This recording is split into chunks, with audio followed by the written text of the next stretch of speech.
Ambani news ಟಿವಿಗೆ ಸ್ವಾಗತ. ಪ್ರತಿದಿನ ನ್ಯೂಸ್ ಅಪ್ಡೇಟ್ಗಾಗಿ ಸಬ್ಸ್ಕ್ರೈಬ್ ಮಾಡಿ, ಲೈಕ್ ಮಾಡಿ, ಶೇರ್ ಮಾಡಿ. ಅಂಬಾನಿ ನ್ಯೂಸ್ ಟಿವಿಗೆ ಸ್ವಾಗತ.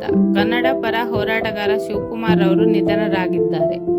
ಚಿಂತಾಮಣಿ ನಗರದ ರೈಲ್ವೆ ಸ್ಟೇಷನ್ನಲ್ಲಿರುವ ಗದ್ವಾಲ್ ಪೇಟೆಯ ನಿವಾಸಿ ಶಿವಕುಮಾರ್ ಅವರು ನಿಧನರಾಗಿದ್ದಾರೆ. ಅನಾರೋಗ್ಯದಿಂದ ಬಳಲುತ್ತಿದ್ದು ಬುಧವಾರ ಬೆಳಗಿನ ಜಾವ ಸುಮಾರು 2 ಗಂಟೆ ಸಮಯದಲ್ಲಿ ಮೃತಪಟ್ಟಿದ್ದಾರೆ.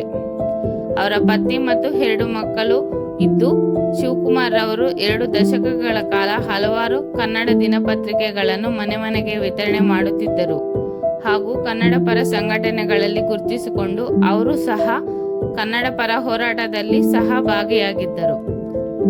ಅವರಿಗೆ ನಂಜುಂಡೇಶ್ವರ ಸ್ವೀಟ್ ಸ್ಟಾಲ್ ಇದ್ದು ಇತ್ತೀಚೆಗೆ ಅನಾರೋಗ್ಯದಿಂದ ಬಳಲುತ್ತಿದ್ದಾರೆ.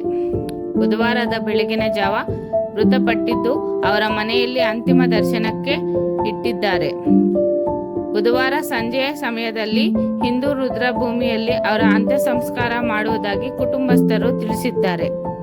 ಮೃತರ ನಿಧನಕ್ಕೆ ಹಲವಾರು ಪತ್ರಕರ್ತರು, ಕನ್ನಡ ಪರ ಸಂಘಟನೆ ಪದಾಧಿಕಾರಿಗಳು, ಪತ್ರಿಕಾ ವಿತರಣೆ ಮಾಡುವವರು ಮತ್ತು ಬಂಧು ಮಿತ್ರರು ಸೇರಿದಂತೆ ಅಂತಿಮ ದರ್ಶನ ಪಡೆದಿದ್ದಾರೆ. ಶಿವಕುಮಾರ್ ಅವರ ಆತ್ಮಶಾಂತಿ ಸಿಗಲಿ ಎಂದು ಕೋರುತ್ತಿದ್ದೇವೆ.